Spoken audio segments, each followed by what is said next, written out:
Baik, selamat datang di channel Futua. Sekarang saya bersama dengan Mas Darmawan Rasidi dari STAI Sadra dan Nur Alwala, Pusat Kajian Tasawuf dan Akhlak. Di sini saya akan mendiskusikan buku dari Mas Darmawan Rasidi yang berjudul Ma'rifat Doa, Munajat Para Nabi, Sahabat dan Kekasih Allah. Jadi ini bukunya. Jadi ini buku baru dari Mas Darmawan yang baru rilis bulan Februari kemarin. Dan di sini saya sudah ada bersama dengan Mas Darmawan. Assalamualaikum Mas. Waalaikumsalam warahmatullahi wabarakatuh. Apa Baik. kabar, Mas Fahmi? Alhamdulillah baik. Sebelumnya terima kasih Mas untuk berkenan untuk join di channel saya. Sama-sama, terima kasih juga sudah diundang untuk share pengetahuan dan Ya, pengalaman. ya baik. Jadi di sini eh, saya dan Mas Darman akan mendiskusikan bukunya yang terbaru tentang Ma'rifat Doa. Jadi eh, dalam tradisi Islam itu doa itu ada yang disebut dengan doa ruhul ibadah dan mungkin Hmm. Imam Al Imam Al-Ghazali juga menyebutkan dengan redaksi yang hampir saya rasa beda tapi sama doa mukhul ibadah kalau nggak salah dalam Jawahirul Quran. Itu Baik untuk hadis Nabi Muhammad SAW. yang mana Mas? Yang Doa ad- mukhul ibadah. aduh, oh, itu dari hadis Hmm. Nabi. Ya? Ya, itu hadis Nabi Hmm, Muhammad SAW. Doa mukhul ibadah. Doa baik, baik. itu inti atau otak dari ibadah. Oh, ya, baik. Terima kasih Mas untuk klarifikasinya. Baik, untuk mempersingkat waktu, di sini saya akan mempersilahkan Mas Darmawan untuk menjelaskan bagaimana latar belakangnya apa ataupun yang memotivasinya untuk menulis buku tentang Ma'rifat Doa. Monggo, Mas. Ya, baik. Terima kasih Mas Fahmi atas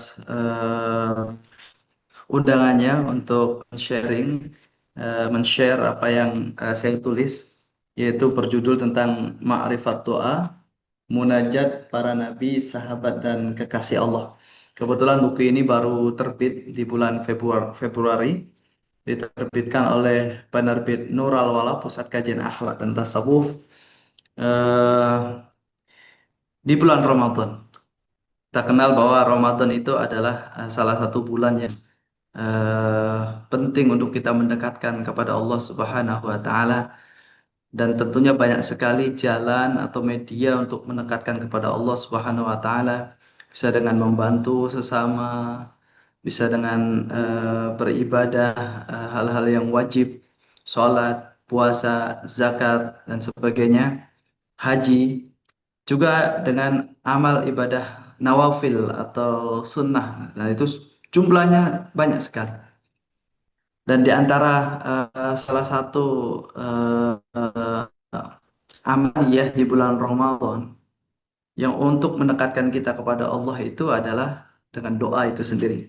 Makanya buku Ma'rifat Doa ini terbitnya di bulan Ramadan, yaitu di mana kita momen di bulan Ramadan ini adalah momentum terbaik kita untuk aja berdialog dengan Allah, sehingga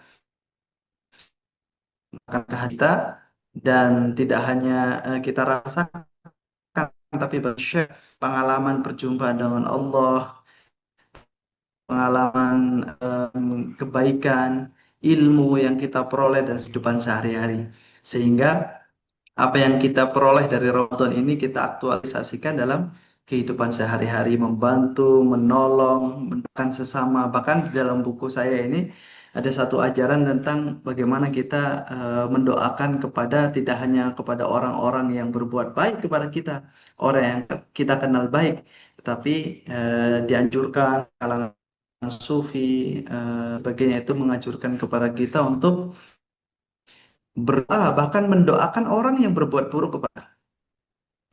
Dan karena itu maka buku Ma'rifat Doa ini terbit tepatnya di bulan Ramadan. Kita tahu bahwa Ramadan itu adalah momentum terbaik untuk kita bermunajat, berdialog dengan Allah Subhanahu wa taala.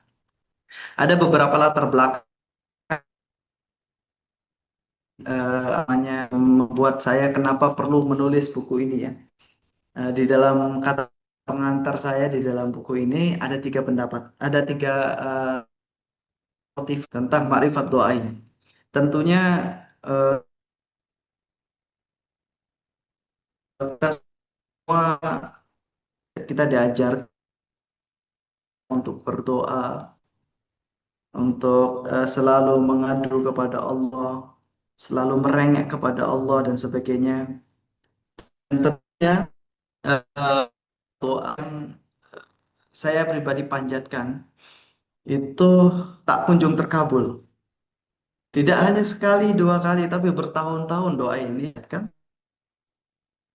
tapi tak kunjung terkabul. Dalam satu sisi rasa kekecewaan di dalam jiwa saya. Bukankah Allah itu maha malu saat melihat hambanya menengadah di hadapannya. Artinya berdoa kepadanya, kemudian Allah tidak mengabulkan. Itu di dalam satu riwayat Allah itu malu kalau tidak mengabulkan apa yang diminta oleh hambanya. Lalu juga ada sebuah ayat disebutkan bahwasanya ud'uni astajib lakum. Berdoalah kalian semua kepadaku, niscaya akan aku ijabah. Dan beragam riwayat hadis yang mengatakan bahwasanya Allah itu akan mengijabah doa-doa hambanya. Tapi ada beberapa pengalaman doa yang itu saya panjatkan bertahun-tahun. Saya ikut secara lahir dan batin. Tapi nampaknya satu hajat ini tidak kunjung terkabul. Nah, tentunya atas itu ada kegandulan. Bagaimana sih Allah? Apakah Allah ingkar janji dengan janjinya itu atau tidak? Nah, lalu berdasarkan pengalaman kegelisahan itu, saya mencoba untuk mencari makna. Kalau di dalam psikologi eh, terapi, aliran logoterapi, itu salah satu pendirinya itu adalah Viktor Frankl. Itu kita diajarkan untuk terus-menerus mencari makna ya, meaning. Nah, makanya ada satu bukunya beliau yaitu Search Man Search Meaning, manusia mencari makna. Karena kalau sudah manusia itu tidak menemukan makna, maka kegalauan itu akan muncul, kengerian itu akan muncul.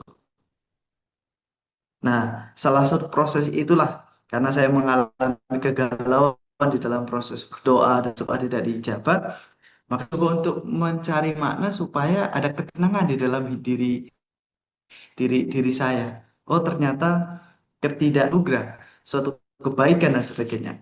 Maka dalam waktu yang cukup panjang, saya kira kurang lebih menulis buku ini 6 bulan ya. 6 bulan saya membaca buku-buku tasawuf. Kebetulan di Norowala ini banyak kitab-kitab tasawuf. Saya membaca buku Qothul Qulub, membaca buku Ihya Ulumuddin, membuka kitab tafsir-tafsir Sufi, Lataif wal Isyarat, dan sebagainya. Banyak sekali saya kaji. Salah satu adalah yang menarik juga itu kitab Ar-Risalah Qusyariyah, karya Imam Qusyari. Di situ ada satu bab tentang doa. Begitu juga di dalam hikam dan sebagainya. Pokoknya saya dalam proses pencarian makna, menenangkan diri saat doa tak kunjung dikabul itu, saya terus menerus membuka apa namanya lembaran-lembaran bagaimana kaum sufi, kaum filsuf memaknai tentang doa itu sendiri, memaknai tentang hakikat keterijabahan doa itu seperti apa. Nah, sampai seketika lalu saya merasakan lah ada ketenangan. Oh, ternyata ini. Ternyata disebutkan misalkan di dalam satu risalah Al-Qusyariyah disebutkan bahwa saat engkau bermunajat, memohon, merengek terus menerus di hadapan Allah, lalu Allah itu tak kunjung mengabulkan, jangan-jangan suara engkau itu, suara dirimu, suara hamba itu yang sedang merengek terdengar merdu di sisi Allah, sehingga Allah ingin terus-menerus mendengarkan rengekan si hamba itu karena begitu cinta dengan suaranya. Nah, ini dari buku ini kemudian saya merasakan, oh, ternyata di balik ketertundaan Allah itu, jangan-jangan Allah jatuh cinta pada diriku dengan suaraku yang terus-menerus merengek ini. Nah, karena Allah jatuh cinta, maka kita harus balas cintanya Allah itu dengan cinta lagi. Karena itu, walaupun kita belum diijabah doanya, Jangan berhenti untuk berdoa, jangan mengutuk Tuhan, jangan merasa kesal pada Tuhan, karena bisa jadi Tuhan sedang melimpahkan cintanya kepada kita. Tuhan begitu asyik mendengarkan suara kita, sehingga Tuhan melama-lamakan proses pemohonannya.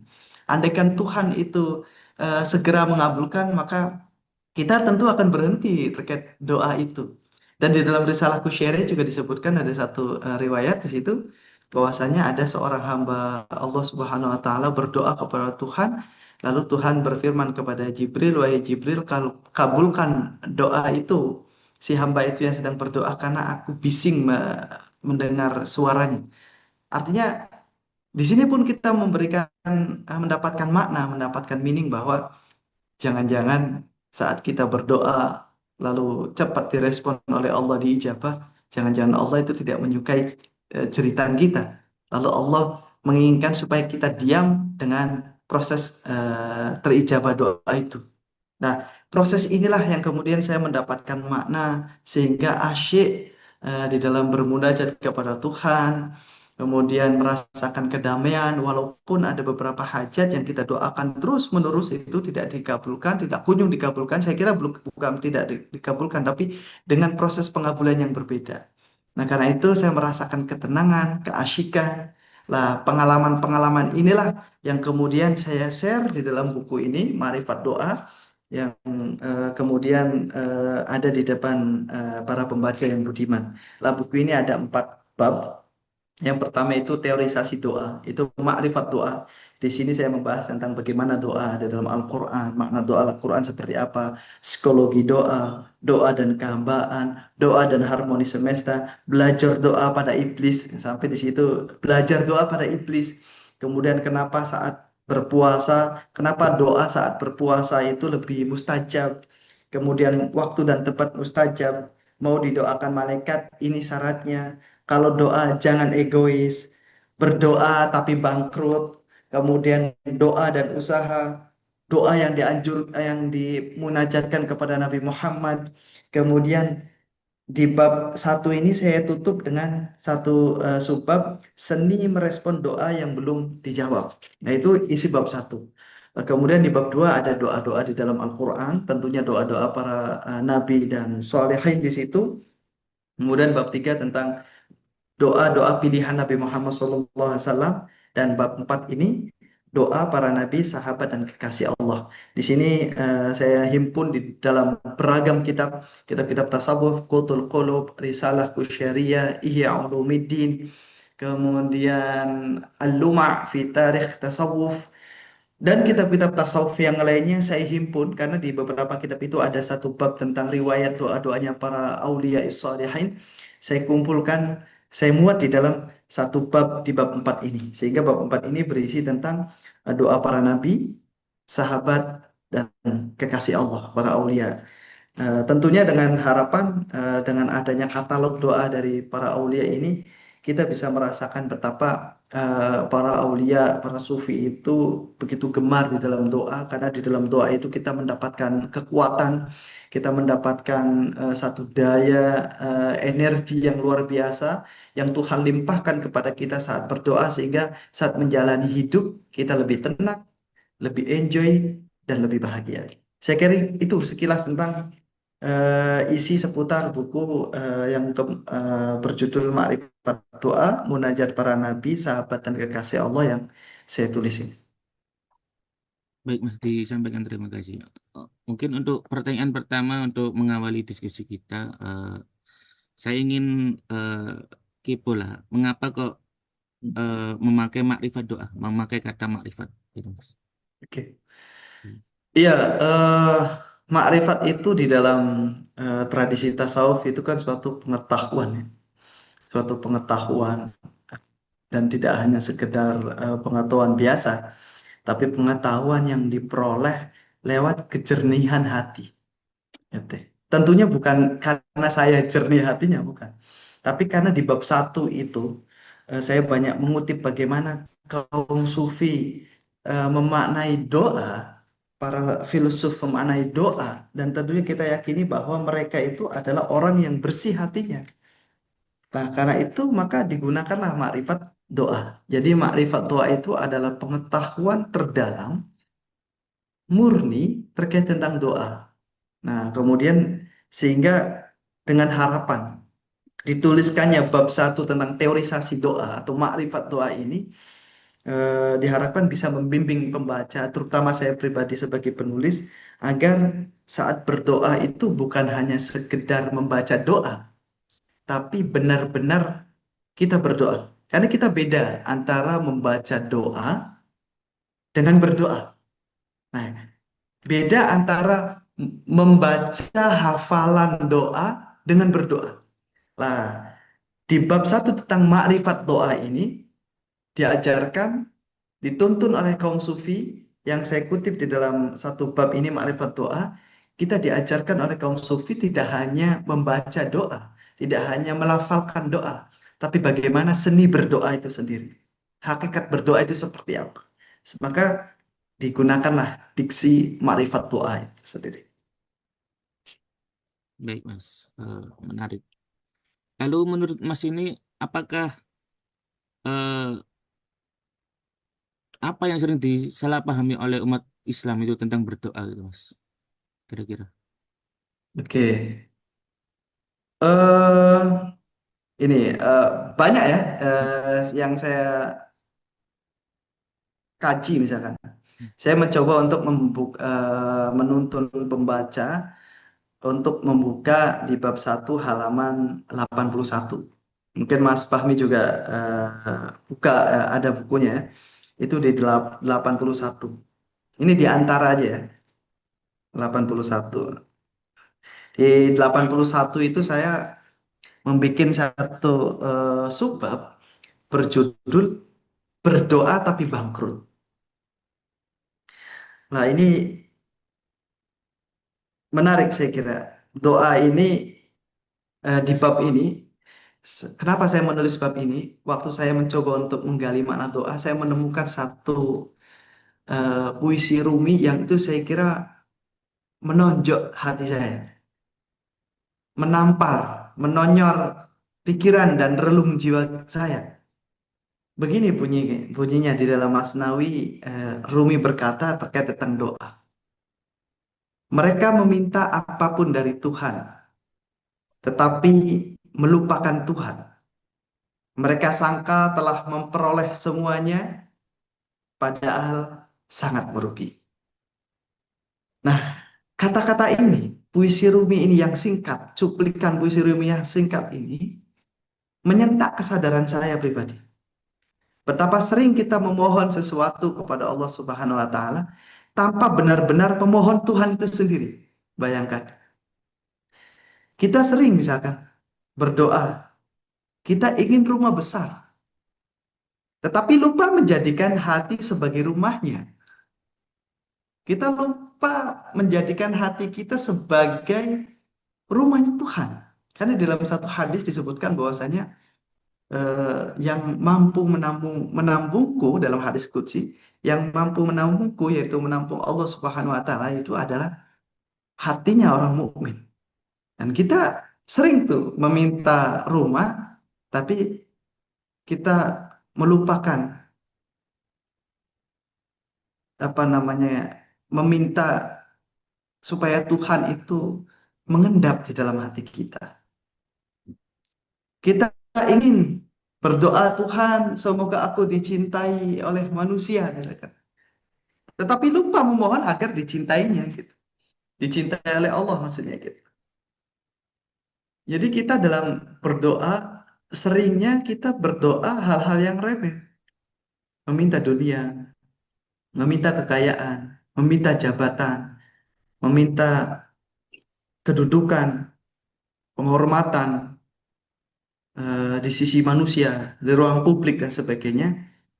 Tapi jarang kita meminta, wahai Allah, aku merindukanmu. Hadirlah kau di dalam seluruh nafasku. Nah, itu jarang seperti itu. Sehingga ini bukan berarti ya, bukan berarti. Sehingga kata Rumi, mereka meminta apapun dari Tuhan. Artinya meminta hal-hal yang duniawi, meminta semuanya dari Tuhan. tapi melupakan Tuhan. Nah, sering itu, sering melupakan Tuhan kata Rumi. Lah, orang yang seperti ini kata Rumi, mereka sangka telah memperoleh semuanya. Jadi saat meminta kekayaan kepada Allah lalu Allah ijabah, seakan-akan mereka telah memperoleh semuanya. Padahal kata Rumi, sungguh itu sangat rugi. Nah, dari sini kemudian kita bisa mengoreksi doa-doa kita dalam sehari-hari. Artinya Rumi mengajarkan bukan berarti kita berhenti untuk meminta hal-hal yang duniawi. Itu sangat dianjurkan. Meminta duniawi sangat dianjurkan. Minta kekayaan itu boleh. Karena kita hidup di dunia. Bahkan ibadah-ibadah pun butuh namanya harta. Haji, zakat, dan sedekah itu butuh harta. Kalau kita nggak punya harta ya kita tidak bisa mengamalkan syariat itu. Maka boleh-boleh saja meminta duniawi. Nah, tapi lewat syair Rumi itu jangan sampai kita seperti orang yang sibuk mencari air, tetapi menumpahkan air yang sudah ada di genggaman kita karena kita lupa meminta bejana. Lah, bejana ini yang dimaksud adalah lupa kita meminta Allah. Kita boleh meminta dunia, tapi jangan lupa kita meminta kepada yang pemilik dunia sejati, Allah Subhanahu wa taala. Sehingga saat kita berdoa, ya Allah berikan kekayaan kepadaku. Tapi pada yang sama, kita juga berdoa, ya Allah hadirkan kau di dalam setiap nafasku, dalam jiwaku, dalam hatiku, dalam setiap gerak-gerikku. Artinya saat kita berdoa kekayaan, lalu kita berdoa agar Allah itu hadir di dalam nafas, dalam jiwaku, menuntun dalam segenap aktivitas-aktivitas ini, maka dengan kekayaan itu, kita menjadi wakil Allah, Ar-Razzaq. Kekayaan itu melekat di dalam diri kita, tapi pada yang sama kita bisa menyalurkan kekayaan itu kepada orang yang lain. Jadi karena ada hadirnya Allah di dalam hati, sehingga kekayaan itu tidak menjerumuskan kita, tapi bahkan mendekatkan kita kepada Allah. Lah, kalau kita punya kekayaan, di dompet kita, rekening kita full nilainya dan sebagainya.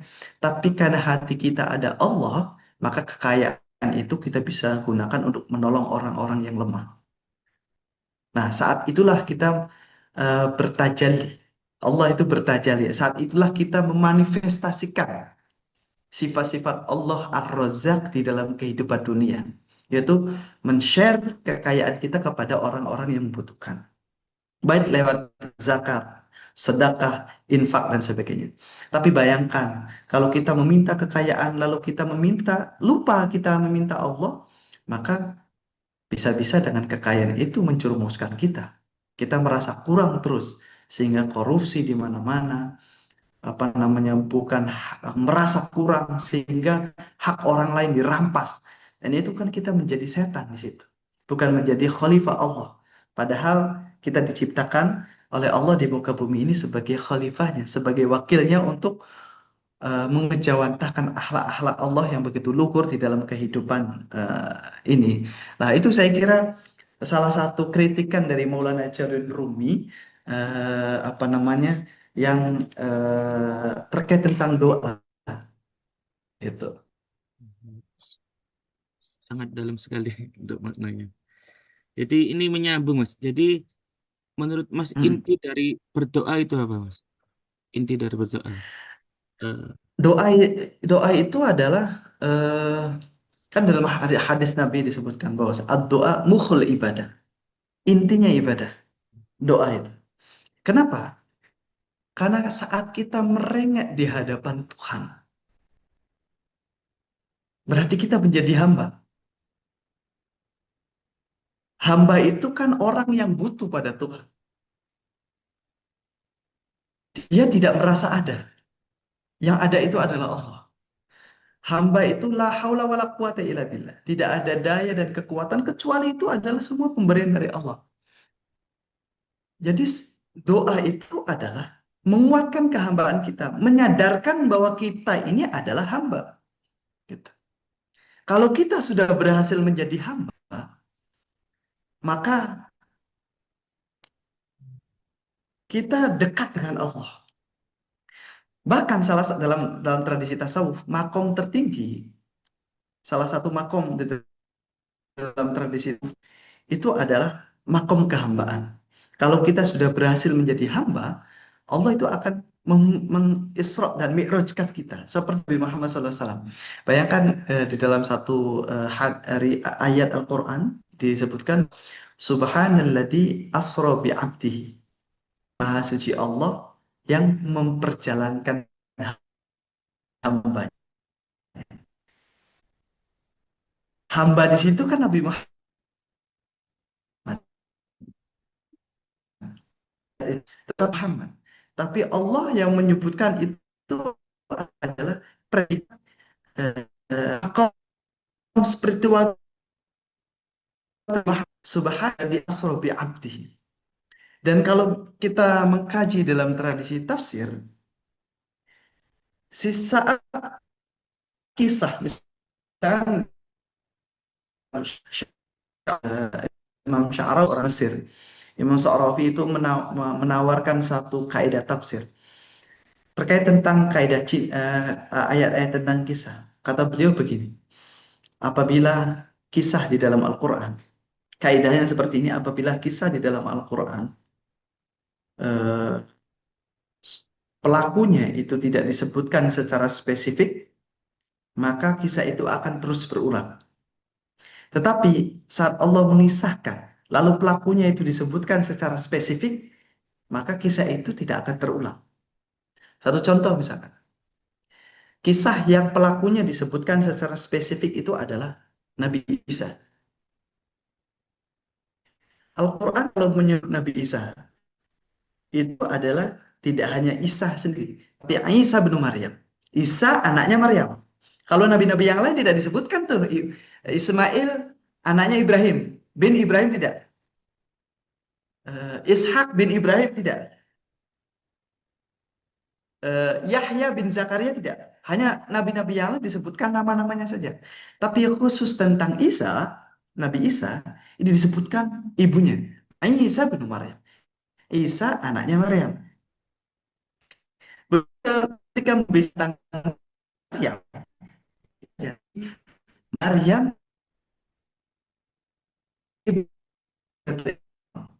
ya, dua orang ini tidak akan terulang. Maka Allah menyebutkan pelakunya secara spesifik.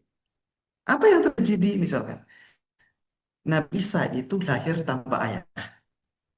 Maryam mengandung tanpa suami. Dan kisah ini, kisah cerita makhluk di dunia yang lahir tanpa ayah dan hamil tanpa suami, itu hanya dua orang ini. Aisyah tidak akan mungkin terulang lagi. Tetapi kalau kisah di dalam Al-Quran itu tidak menyebutkan tokohnya secara spesifik, maka maka kisah itu akan berpotensi terus menerus sampai akhir zaman. Contoh misalnya Fir'aun. Fir'aun itu kan tidak secara spesifik. Fir'aun itu kan bukan nama, tapi gelar seorang raja. Dan Al-Quran tidak menyebutkan nama asli Fir'aun, tapi hanya menyebutkan gelarnya aja. Artinya kejadian, perilaku, tindak tanduk Fir'aun itu akan terulang sepanjang masa. Contoh, Fir'aun itu apa disebutkan dalam Al-Quran? Fir'aun itu adalah Yusuf abna. Dabbaha itu bukan hanya menggorok, tapi mencincang-cincang. Artinya memutilasi. Lihat, bayangkan. Orang yang memutilasi anaknya atau anak-anak itu di era zaman sekarang banyak nggak? Banyak. Ya itulah Fir'aun-Fir'aun modern. Fir'aun itu orang yang suka dihormati. Maka gila hormat. Maka di era modern banyak tuh orang yang gila hormat. Itu hakikatnya orang-orang yang seperti itu adalah Fir'aun-Fir'aun di era modern. Fir'aun itu merasa mengaku diri Tuhan. Nah, sekarang kan banyak orang yang mengaku Tuhan. Nah, proses kembali ke ayat tadi.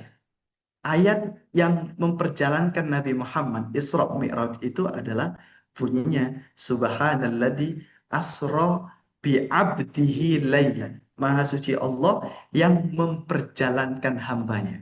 Lihat, Allah menyebutkan proses Mi'raj ini, Isra ini Tidak menyebutkan nama spesifik Nabi Muhammad, tapi hambanya yang di situ. Artinya apa? Proses Isra ini bisa terulang. Kita juga berpotensi untuk Isra dan Mi'raj. Karena itu Nabi Muhammad menyebutkan bahwa as-sholatu mi'rajul mu'min. Salat itu adalah mi'rajnya orang mukmin. Tentunya kalau dihayati dan dilakukan dengan sebaik-baiknya. Artinya, kalau kita sudah berhasil menjadi hamba, maka kita akan diperjalankan oleh Allah untuk berjumpa dengannya. Nah, doa itu adalah seni supaya kita menjadi hamba. Hamba itu orang yang merasa lemah, orang yang merasa tidak benar sendiri, orang yang merasa butuh kehadiran Allah di dalam hatinya. Nah, orang yang seperti itulah yang akan diperjalankan oleh Allah. Nah, doa ini seni seperti itu, seni menjadi hamba. Jadi doa itu adalah seni menjadi hamba. Karena itu maka di dalam bab satu itu saya membuat satu subbab tentang doa dan kehambaan. Maka kalau ada orang yang tidak mau berdoa, maka kehambaannya itu dipertanyakan. Jangan-jangan dia menjadi Fir'aun modern yang mengaku diri sebagai Tuhan, gitu, Mas. Tadi kan di awal kan Mas Darman kan menyebutkan bahwa penulisan buku ini tuh banyak mengutip atau bersumber dari karya-karya ulama tasawuf yang besar gitu ya, seperti Risalah, Hmm. Ihya Ulumuddin dan Kutul Qulub dan lain sebagainya gitu ya. Lalu menurut Mas Darman sendiri, ini saya nggak tahu ya, ini merepetisi apa yang disampaikan atau belum. Jadi bagaimana pandangan kaum arif atau kaum sufi itu tentang memaknai tentang doa gitu, Mas? Ya, ya, makna doa itu kan karif. Tadi beberapa udah saya sampaikan seperti pandangannya Maulana Junun Rumi, kan, Ya, bahwa doa itu yang seperti yang disampaikan.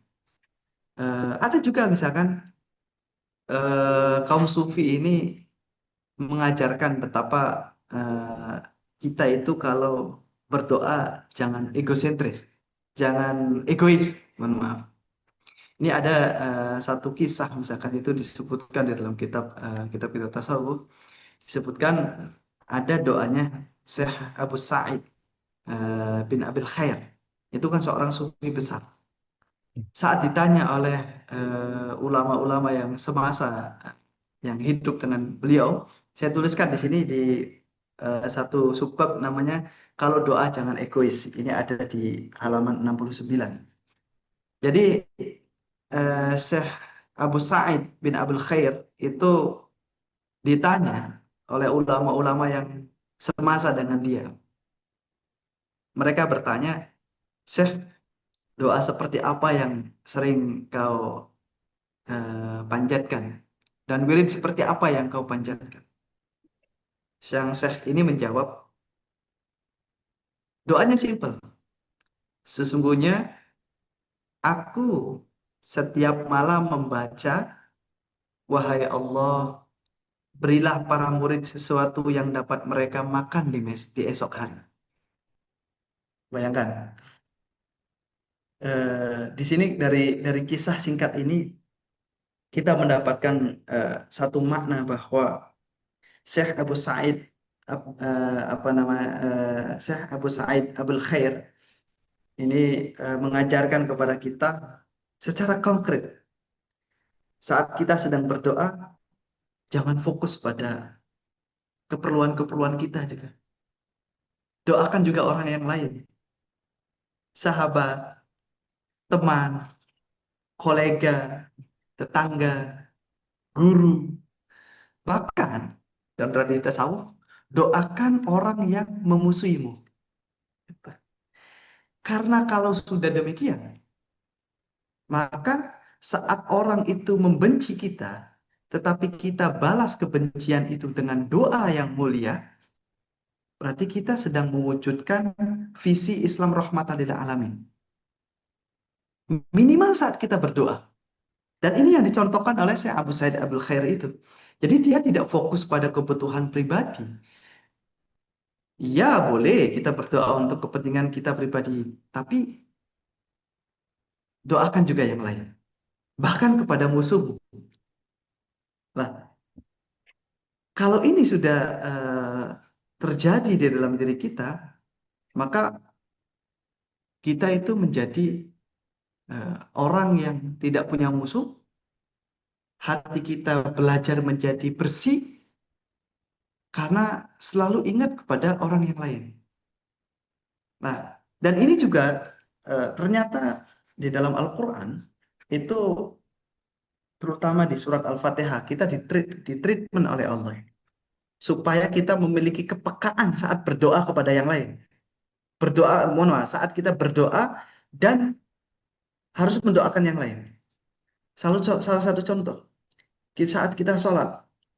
Saat kita sholat itu, kita sholat sendirian atau sholat berjamaah, itu kita wajib membaca Fatihah. Di dalam Fatihah itu ada satu ayat yang ada kaitan dengan doa, yaitu bunyinya, ihdinas siratal mustaqim. Ya Allah, tunjukkanlah kami. Lihat, kenapa pakai redaksinya kami di sini? Ya Allah, tunjukkanlah kami. Itu kan doa. Tuhan, tunjukkanlah kami. Padahal sholat kita sholat sendirian. Tapi Allah mewajibkan kita untuk membaca ini. Artinya, saat kita bermunajat kepada Allah, bahkan lewat sholat, dan sholat itu sedang kita lakukan sholat sendirian, tapi Allah mengajarkan kepada kita, walaupun kau sedang menghadap kepadaku sendirian, jangan lupakan kawan-kawanmu, jangan lupakan tetanggamu, jangan lupakan guru-gurumu, jangan lupakan orang yang membantumu, dan jangan lupakan orang yang menghina dan mencaci maki atau membencimu. Kirimkan doa kepada mereka.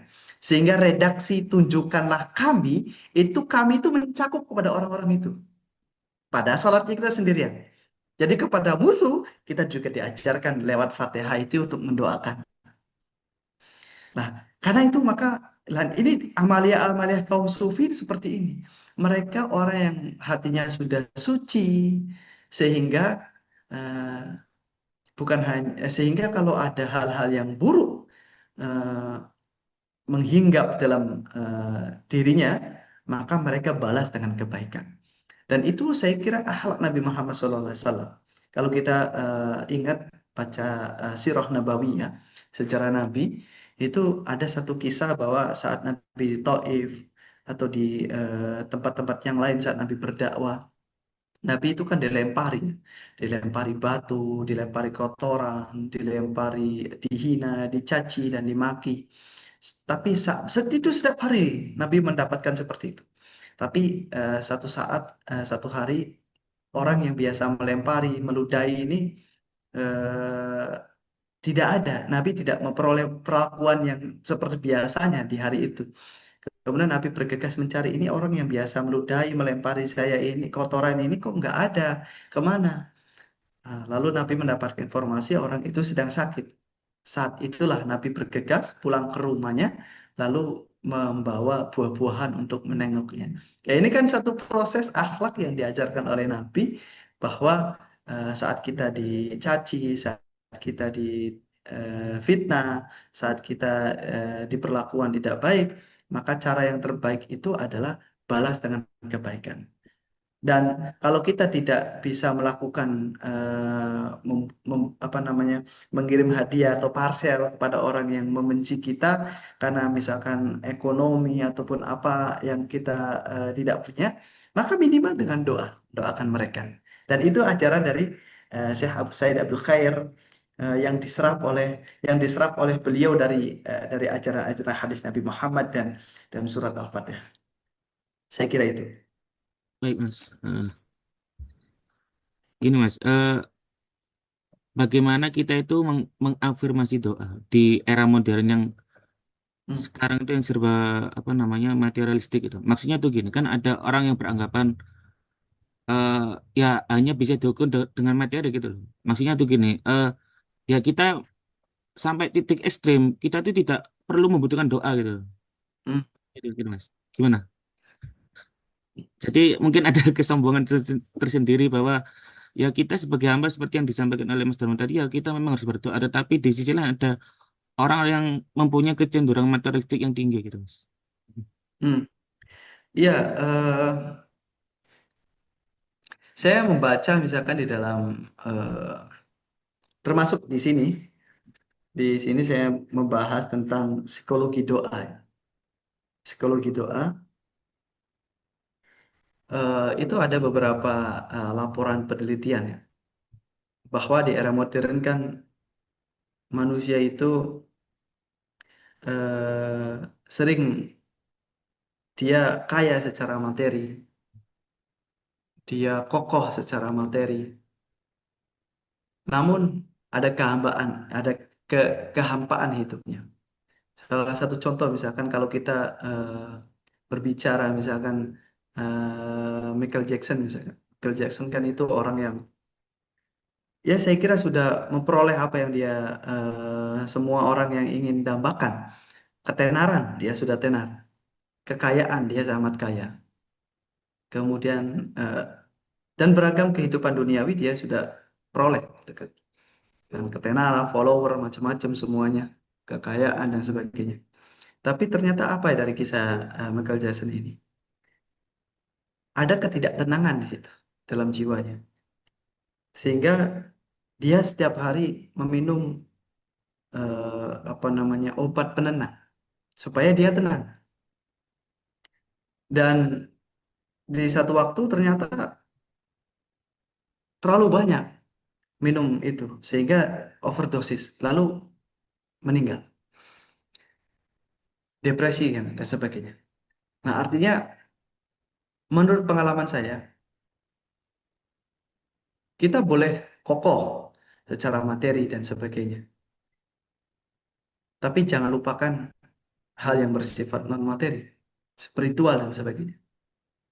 Karena dari pelajaran-pelajaran yang kita peroleh, bukan hanya Michael Jackson, ada Cory Monteith misalkan itu, dan mungkin artis-artis yang ada di Indonesia dan sebagainya. Mereka mengkonsumsi narkoba, lalu overdosis, lalu meninggal. Hanya ingin mencari ketenangan.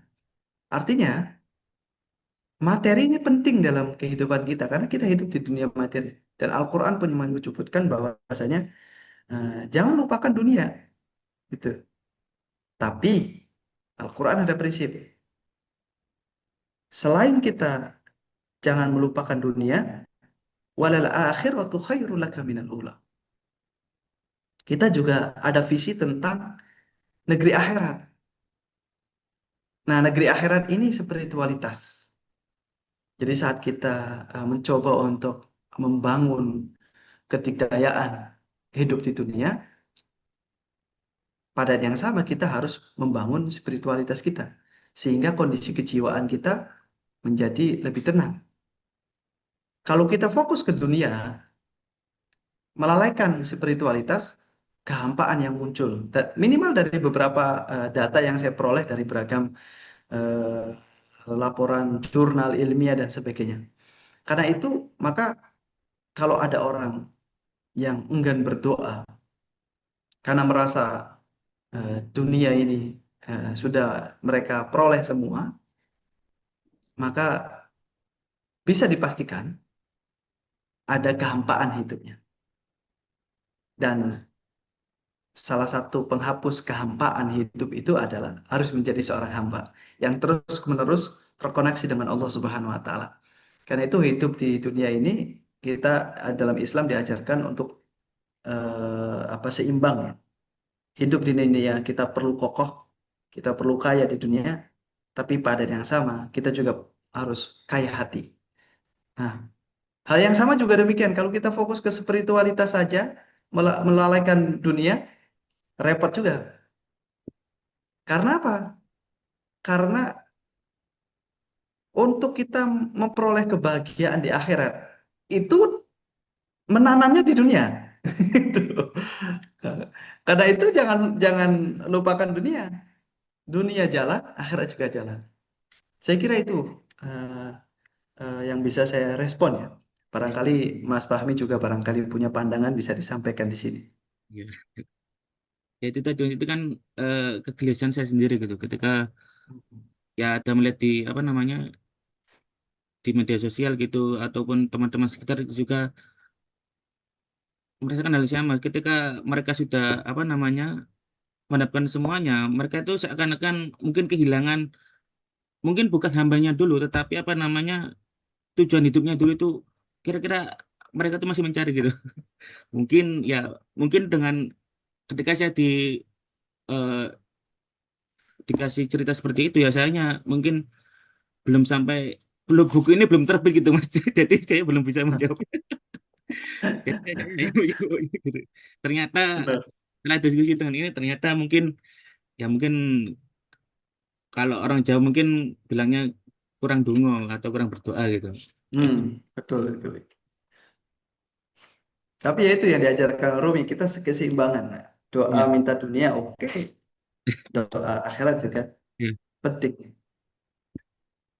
Jadi ini kan di bab di subbab terakhir bab satu itu kan Mas Darmawan itu kan memberikan tentang, tadi sudah sempat disinggung tentang seni merespon doa yang belum dijawab itu Mas ya. Oke, ya. Mm-mm.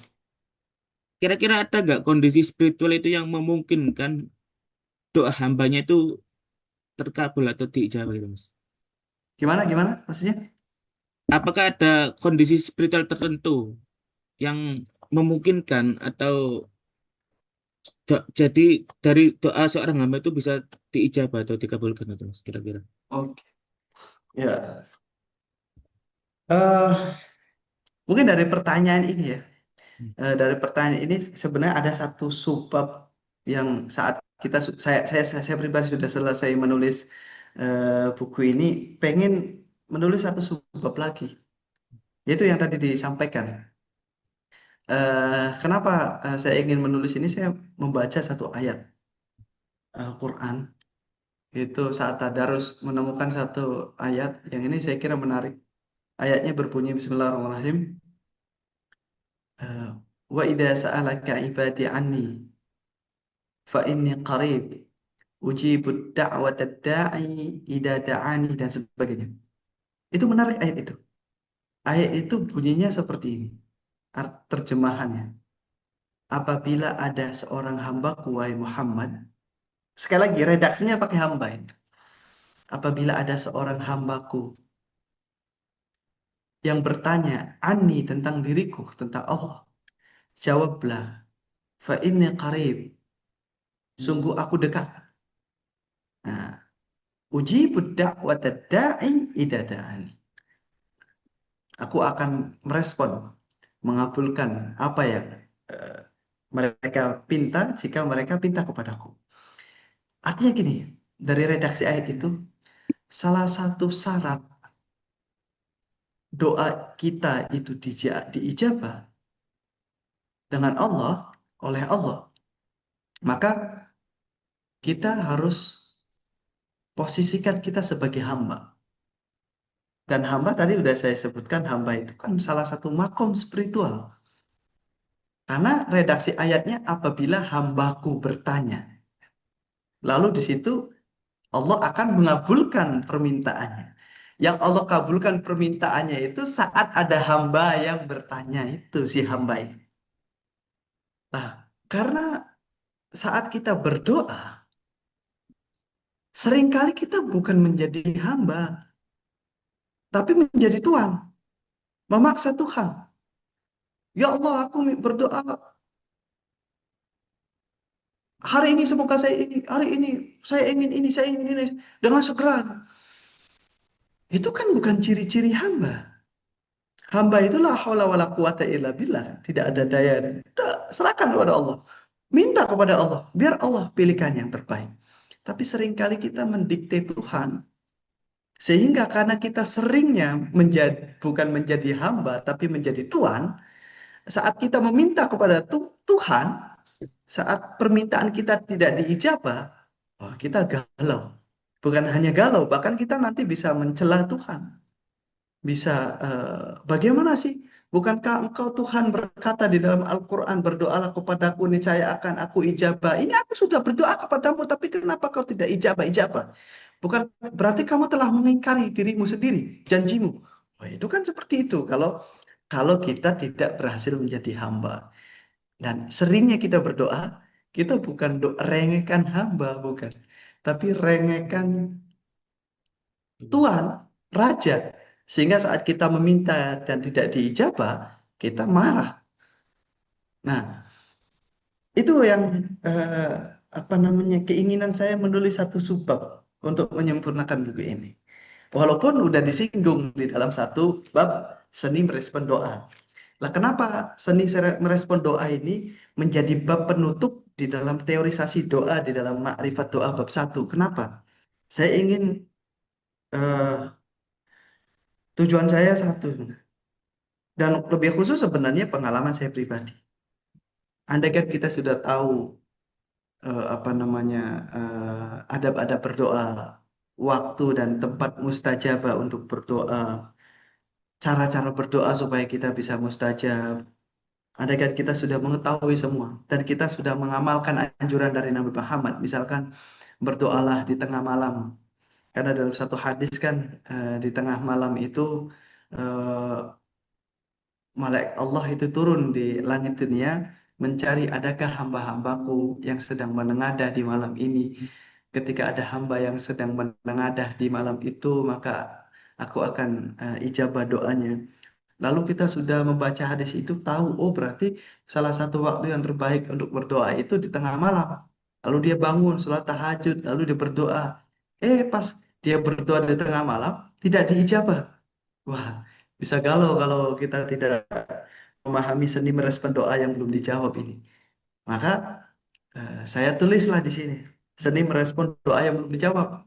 Sehingga kalau ada orang yang betul-betul telah menjalankan saran-saran dari Nabi Muhammad, menjalankan saran-saran dari Al-Quran, tips trik doa yang baik dan benar, lalu dia berdoa tapi doanya tidak diijabah, supaya dia tidak galau, supaya dia terus-menerus berdoa, supaya saat berdoa dia memperoleh kecintaan dalam berdoa, maka saya tulis bab ini. Nah, dianalogikan seperti itu yang saya singgung. Itu dianalogikan seperti kita misalkan ada pengamen datang. Saat kita makan bakso, katakanlah. Misalkan makan bakso di depan rumah atau di tempat bakso, saat kita sedang menikmati bakso itu, lalu datang pengamen yang suaranya itu tidak mengenakan.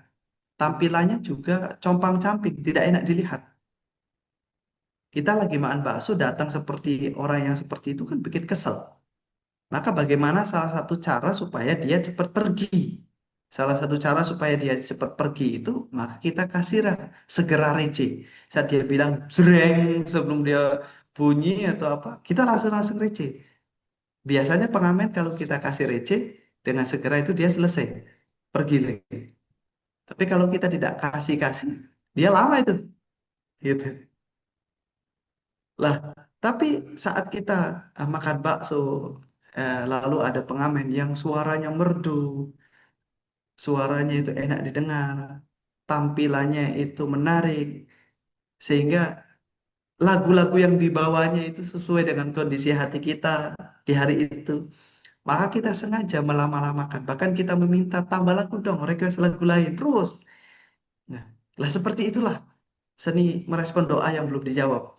Jadi kalau kita berdoa dan doa itu tidak dikabul-kabulkan oleh Allah dalam proses waktu yang begitu lama, padahal kita sudah mempelajari saran dan mengamalkan saran dan semua trik tips berdoa dari Nabi Muhammad dan Al-Quran.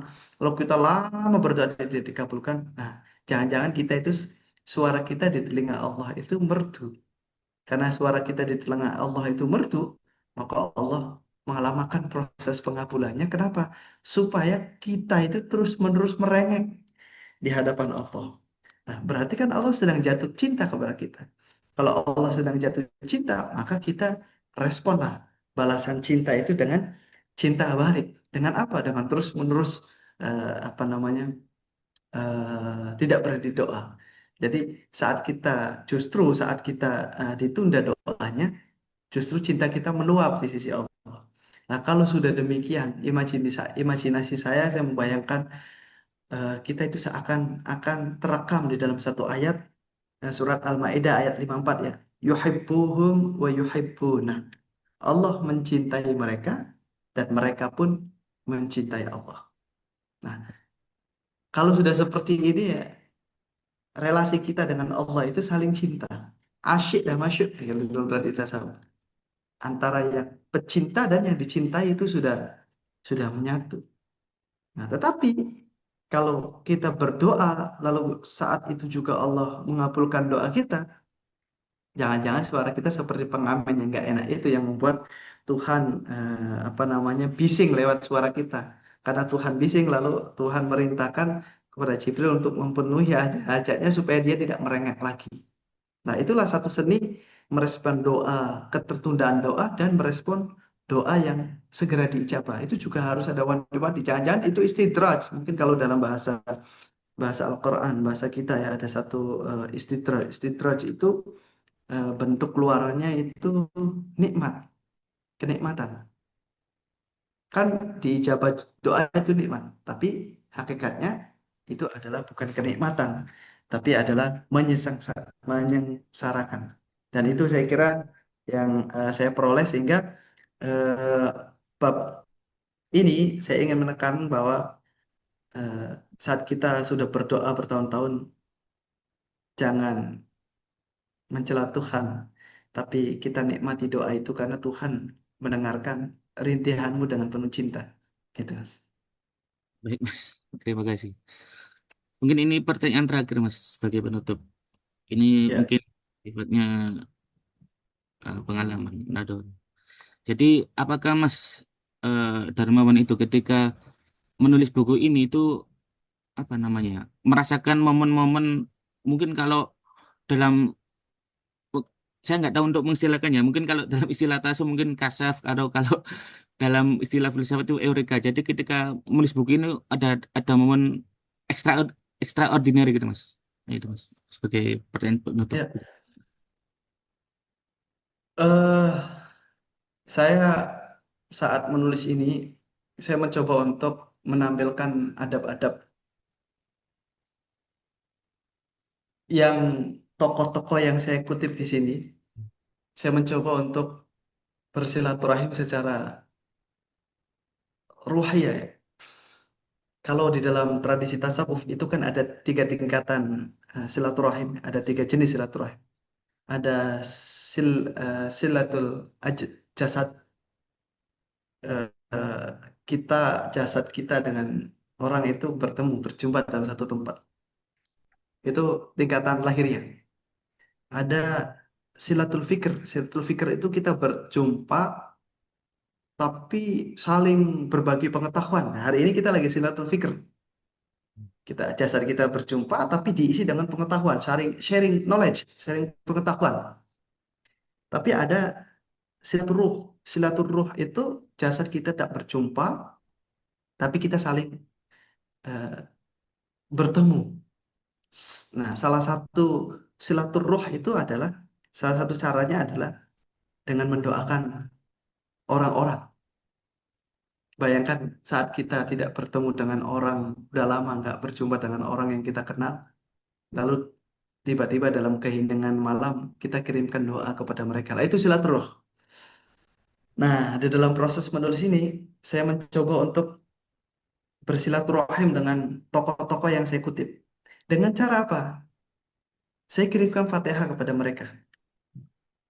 Dan saat mengirim Fatihah, kayak misalkan saya mengirim Fatihah ke Syekh Imam Qushairi, ya. Waktu itu saya lagi membaca Risalah Al-Qushairiyah, bab tentang doa di situ ada. Biar dalam tradisi pesantren kan kita di apa namanya diajarkan silaturruh itu.